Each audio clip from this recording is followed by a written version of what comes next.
I've been an academic a long time now.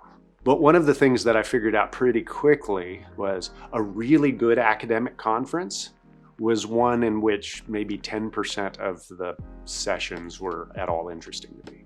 And that seems wrong on a certain level. Often when we come together for events, we think, was that really worth the investment of time? So the main motivation to write Why Meet was to take a look back over the last 20 years or so of planning events and think, how can we share with others the things that we've learned from doing things really wrong and also from getting things right? Rebecca and I wrote this book to try to really help academics put on better events in that space so that we don't have to put up with sort of mediocre or worse kinds of events, but we can do better.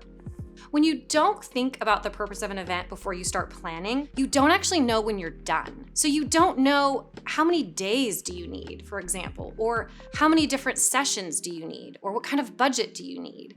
Because if you don't know where you're going, then you don't know when you've got there. If you really stop to think about the purpose of meeting, it's to bring people together. And so if you can't create an environment where people are at their best, then you're ultimately not planning an excellent event. When you think about, this is exactly what I'm trying to accomplish, then you can kind of work backwards to, well, what kind of setting is going to quietly support the event's goals? Sometimes instead of going with maybe what's the most convenient arrangement of housing and the event venue, incorporating walking and other kinds of light exercise into a program actually can be very strategic. So it's really easy to look around and count how many people were in the audience or how many people were involved. But sometimes having numbers isn't actually accomplishing the goal.